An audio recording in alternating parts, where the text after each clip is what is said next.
Hello everyone, I am Tacet, and today I'm going to be going over the Gems of War Dance Magic Dance event, in which the Spiritdancer is added to the game, so let's get into it. As far as the blue-purple trait stone, earlier on in the game, you would surprisingly actually want to put it into herself.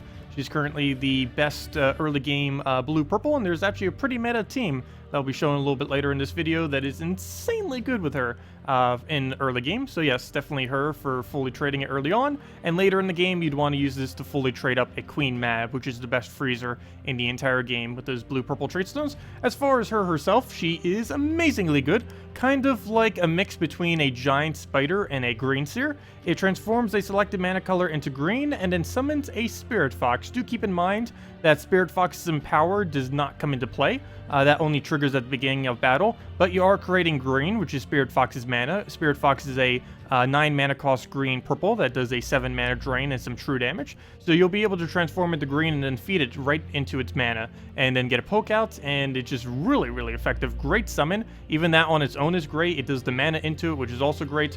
Great synergy. And on top of all that, it ends up getting a Leaf Storm when an ally is summoned. So that's kind of interesting. I believe this is the first troop to have a mechanic like this, when it specifically triggers something when an ally is summoned. But of course, this will be pretty easy to trigger since she summons something on her ability. You would need to have a spot empty, but you could easily use something like a Firebomb or something else that kills itself out easily in order to go and have a summon that you can then go to trigger this Leaf Storm if you wanted to. So yeah, definitely really good idea to go and fully trade her, kind of like how you would fully trade a Valkyrie or anything else like that, where they have a really good third trait. But yeah, pretty nice troop. You also get 5 glory this week for whenever you use it in PvP. With that being said, let me actually go over all those. So if we go over here, we have 10% to all War Gears, we have 10% to all Mystics. The Mystics one's actually a little bit better, but we do have to use War Gears in Invasions this week. As I just mentioned, we get 5 additional glory every single time we use a Spiritdancer in PvP. Highly advise doing this, as she is really easy to put in just about any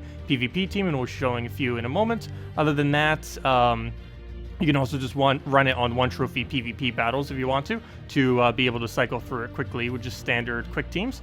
And other than that, we need to go kill a bunch of purple and explore, specifically only in explore. If you are looking to do this week, the best location to do it is within Golvania. Some other alternatives, if you're looking for different trait stones, are kingdoms like Kedar, Blighted Lands, and Darkstone all have 10 purple, if I'm not mistaken.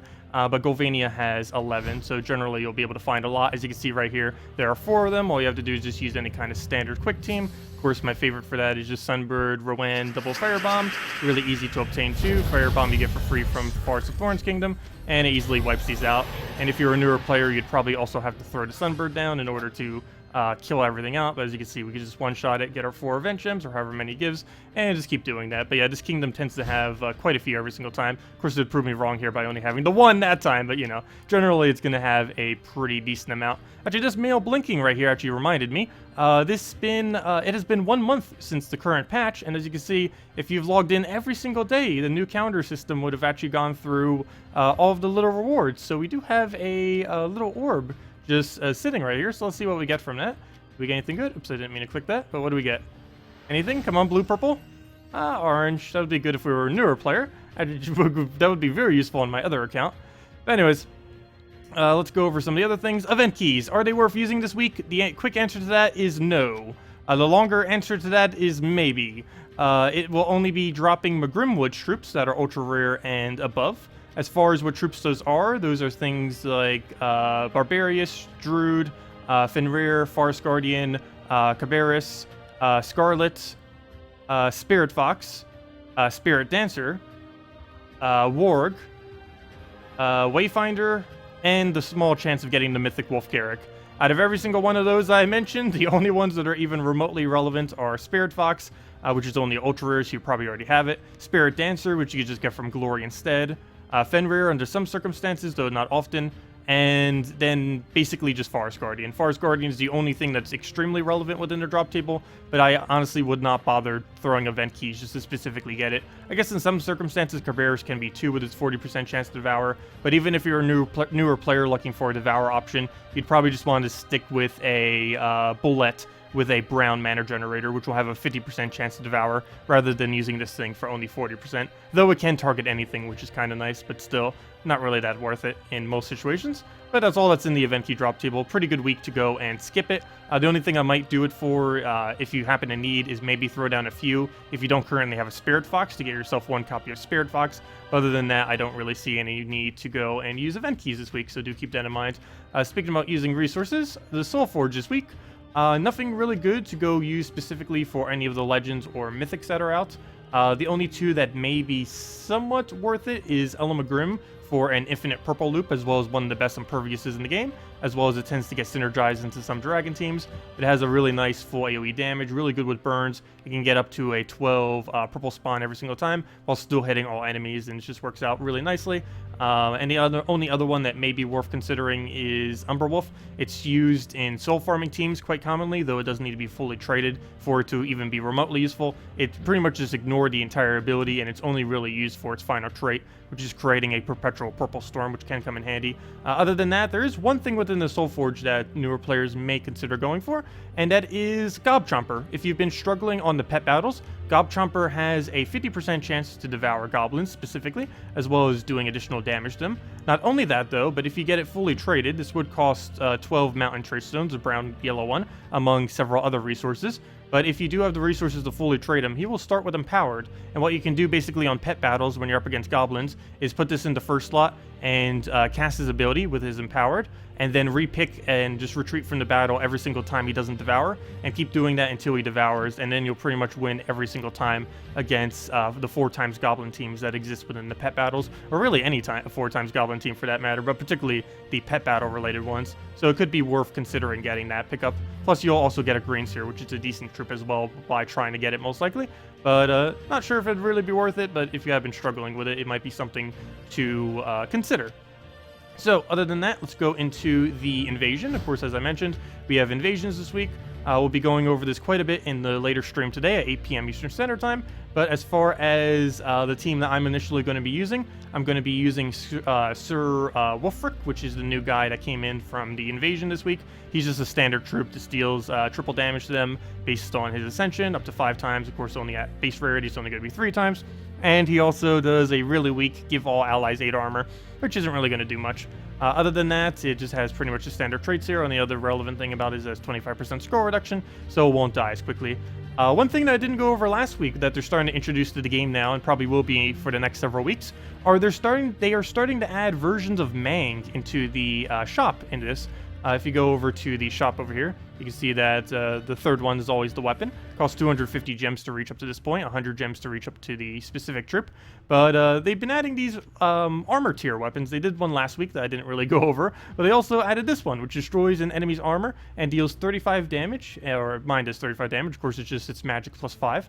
And then it deals triple if their life is greater. And this will happen quite a bit in both invasions and raids, particularly raids, given that the troops that you're going to be up against are way, way higher stats than you once you start getting into the later battles. So that is quite handy. It's basically like a Mang that does even more damage. You don't get the attack value, so it's not going to be better than Mang in every instance. Actually, for the most part, Mang is better than absolutely all of these, but there are some niche situations where these will be able to be used, and this week is kind of one of them. I built a really weird team for this. Not sure how long I'll actually be going for it when I start doing the battles, but as you saw, we have the Sir Wulfric there. We have this guy thing, the new weapon that came in that I just went over. But you may notice a weird hero class. I haven't used this hero class for like a year and a half, pretty much since it came out.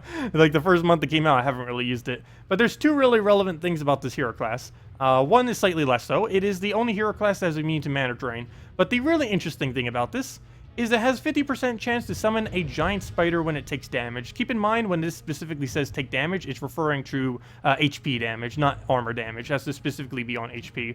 But what's relevant about creating a giant spider is is a green-blue troop that converts any color into purple. Well, Spiritdancer is a purple troop that converts any select color into green.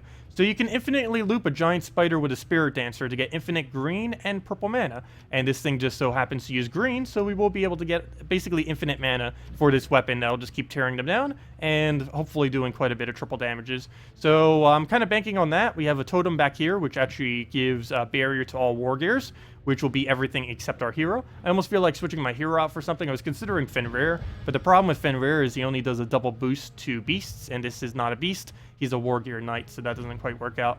But yeah, this is what I'm going with, hoping that it works out. One other thing that's kind of nice about this too is this hero class does count as a mystic, and mystics, as I mentioned earlier, do have 10% bonus stats, and of course it is a green related hero weapon, and even though we don't start with half mana, we do get that 5 additional damage on our weapon. So overall, not too bad. You could of course just use standard archer class if you don't have that, would be perfectly fine instead. But I figured we'd give the Orb Weaver a chance, since this might be one of the only weeks in like forever that we'll ever actually viably be able to use it. So that's my game plan as far as the invasions are concerned. Let's take our tribute real quick. Can't leave that around. Oh, only a 6 tribute. But anyways, guys, I don't believe I missed any other tidbit of information, so let's get into the teams now. Let's go over to PvP and see what we can do with the very cheap team. It's a little bit of a weird team to be up against, but this team right here might possibly be the strongest team to run earlier on in the game right now. It's all ultra rare and below, so it's really easily obtainable. It's Black Beast, ultra rare. Goblin Rocket, ultra rare. That was also available the other week. Spiritdancer, which is ultra rare and basically free for 300 glory. And a common Fire Bomb, though it needs to be fully traded. As far as traits are concerned, ideally everything on this team fully traded, though the most important ones are Goblin Rocket first trait and Fire Bomb fully traded. Those are the 2 most important ones, and I guess technically her fully traded too, since her trait stones are available. But basically all we have to do is go throw a Fire Bomb down. Ideally we'll get full mana on one of them there. Oh, that's funny. We end up triggering on his Doomstorm. I was wondering why that did so much. We ended up triggering his Doomstorm off his thing. That's funny. Ideally right here we'll want to have a green into anything convert. We don't currently have that.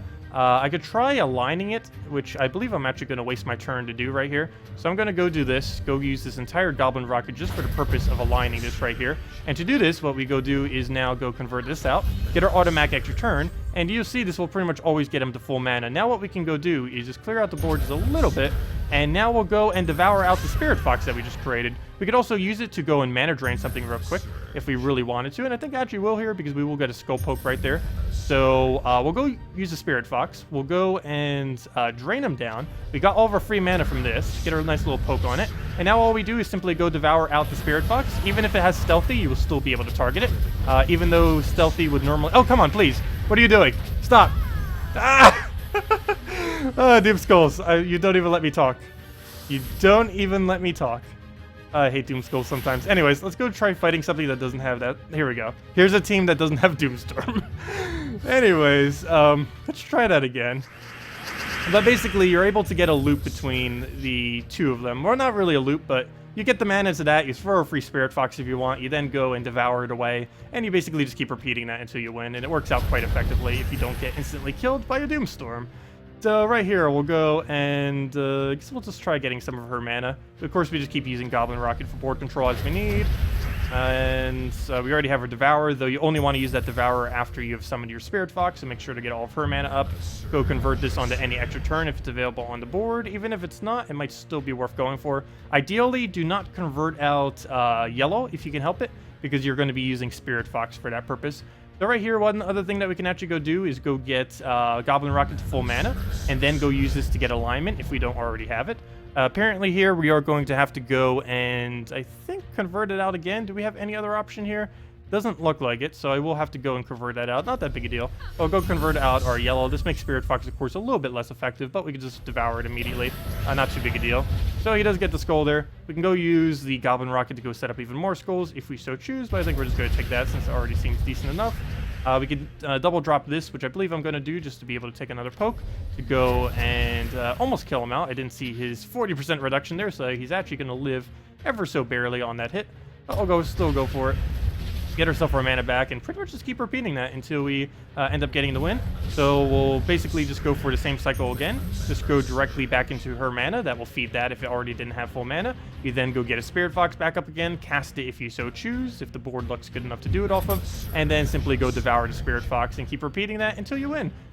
And this could even be possibly something that you could run on pet battles as well. Have to be really careful and try getting up as quickly as possible, because at the later battles, could get killed a little easily. But once you get it going, it should be fine once you get a really big black beast is sitting there. And the more upgraded your Spirit Fox is, the more stats he'll keep getting per devour. He also fully heals every single time he devours something as well. So even if you start taking damage to it, once you start getting some HP on him, you'll pretty much be able to keep it alive. So right here, we're just going to go and kill out the Spirit Fox, get that hit. Not really getting any good spawns off of him, but at least he didn't go for that extra turn there. We'll grab that green. We'll take another skull if we have it. Otherwise, yeah, we'll go grab that. As you can see, we're already up to 105 damage, which is definitely a pretty decent amount. We can just keep using Goblin Rocket, just keep getting Devour, just keep using our ability, and that will pretty much just be the match. We'll go for the Doom Skull there, double hit him right there, and just need to get one more skull, and we could easily just do that with the Goblin Rocket placing it for us. And there we go. So yeah, all ultra rare below, pretty easy to obtain, and would definitely advise running it if you don't really have any other options at the moment. As far as later game teams, let's go into this.